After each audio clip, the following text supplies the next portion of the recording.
Hi, I'm Dr. Anya Hamrick, a former English professor who is now in computer science, and welcome to my crash course on technical writing for computer science. This is video 3, Technical Instruction Documents. And in this video, we will take a brief look at what are instruction set documents, at their audience and purpose considerations, at the special ethical and legal implications of these documents, as well as the elements or the different parts of the document itself, some strategies for achieving readability and accessible design, and I also link to an example of a successful instruction set document in the comments. So let's jump right in. What are instruction set documents? They are documents that spell out the steps required for completing a task or a series of tasks. And the audience of instruction sets usually contains someone who either does not know how to perform the task, or someone who has performed the task in the past but cannot remember how, or wants to perform that task more effectively. Some examples are instructional brochures, user manuals, quick reference materials, web-based instructions, and online instructions. In terms of the audience and the purpose of such documents, before writing, you should determine the audience's existing knowledge base, the knowledge that they are already bringing to the table. And usually you will have to deal with 3 scenarios. Your readers can be novices, which means they are new to this material and will need more details and explanations. They may be expert users, those with more experience, in which case they will need less details and explanations in a document. Or you can have a mixed audience, in which case you will need a layered approach to organizing and structuring your document, which would involve having a quick startup guide for expert users so that they would not get too frustrated with a lengthier document that they do not need. But you also want to include a more comprehensive user guide for novices so that they have all of the information that they need. In terms of the purpose of your document, you want to ask yourself whether the goal for your users is to perform the task as quickly as possible, as an example of installing a cabinet, or whether the goal is to perform the task incrementally and over a longer period of time, as for example with radon testing at home. Now that we talked about what instruction set documents are, why they're important, and some special considerations with the audience and purpose, let's touch on the special ethical and legal implications of these documents.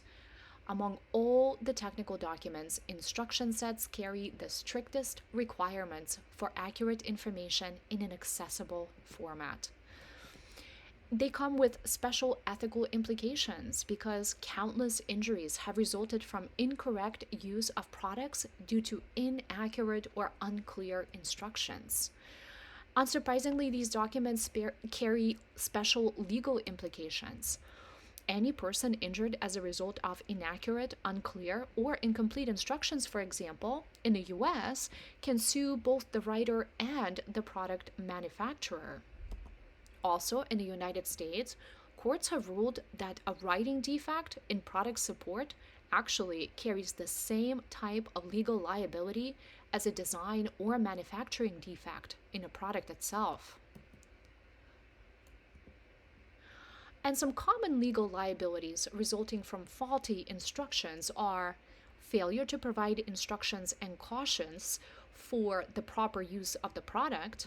And an example of that would be using a household cleaning product that should not be mixed with other products. Failure to warn against hazards from proper use of the product.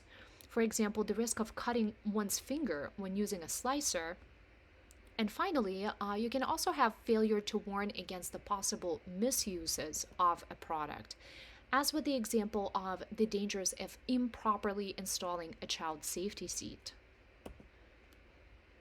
Now that we talked about special ethical and legal implications of instruction set documents, let's look at how to actually write one at the different sections that should be included in it. You want to start with a title, which must be clear and exact, and that title will be followed by either the introduction or the overview section, which ideally should orient the reader before they begin the task. The introduction or the overview section should also briefly explain the purpose of the instructions and explain what those instructions cover. The introduction or the overview will then be followed by the actual body of the document, which should contain the actual task steps and sub-steps in the correct order. We already mentioned the importance of cautions, warnings, dangers in those documents, so those should be inserted as well. And you should also include visuals as needed. It is helpful to begin each step with a definition or a purpose statement as appropriate. It is also helpful to segment the steps with a numbered list and to begin each sub-step on a new line. And finally, you want to wrap up your document with a conclusion, which should summarize the content. It might summarize the steps themselves. It might describe the results readers should experience after performing the steps, or offer follow-up advice, or offer troubleshooting. If the body of your document already provides sufficient information on all of those counts, then in some cases the conclusion can be skipped. It is very important to include appropriate visuals in your document. They can enhance usability, they can show the user what to do, and attract the reader's attention. Visuals can also help you keep the words in your document to a minimum and can illustrate any step that is hard for the reader to picture. Visuals can also offer a big picture at one glance in a way that words simply cannot.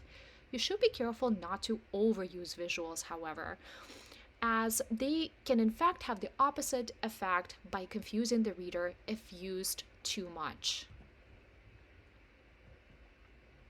We already mentioned the importance of notes, cautions, warnings, and danger notices. Notes, for example, provide additional information, whereas cautions, warnings, and danger notices prevent any potential damage, injury, or even death. These notices should only be used when needed, as overusing them will dull their important effect. I already mentioned that instructions and documents carry particular importance when it comes to requirements for readability and accessible design. So let's take a quick look at some strategies for achieving both. When it comes to achieving readability, you want to make sure that you use direct address, active verbs, and imperative mood. And what I mean by this is that instead of saying you should insert the disk, you want to say something like insert the disk. Instead of saying the user keys in her access code, you want to say key in your access code. One uses imperative mood, the other one does not. Another example, you want to say plug in the power code, not the power cord is plugged in. The first example uses active voice, whereas the second uses passive voice and should be avoided. You should also use short and logically shaped sentences and something called parallel phrasing. And what I mean by that is that sentences should be structured identically or very similarly in terms of their grammar for easier understanding by the reader. You should also use affirmative phrasing. Negative phrasing is harder to understand. Here is an example of what I mean. You should say, examine your disk for dust contamination, but you should avoid saying, verify that your disk is not contaminated with dust. The first example is affirmative, whereas the second is negative and harder to understand. It is helpful to use transitions to mark your sequence. And some of the transition words you might consider are first, next, then, finally, meanwhile, as well as many, many others. In terms of strategies for creating an accessible design, it is helpful to use clear, informative headings. You should aim to arrange all of your steps in a numbered list. It is also helpful to separate each step visually. For example, you can use single space within steps and double space between steps. Because of the importance of cautions, warnings, and danger notices, these should be made highly visible. You should also make visual and verbal information redundant, which means the two should reinforce one another. And when it comes to visuals and prose that are connected to one another, they should be placed next to each other in the document. It is helpful to keep the design simple and easy to navigate. And for longer instructions, you should consider what we already mentioned, a layered approach, which would include both a short, quick use guide and a table of contents.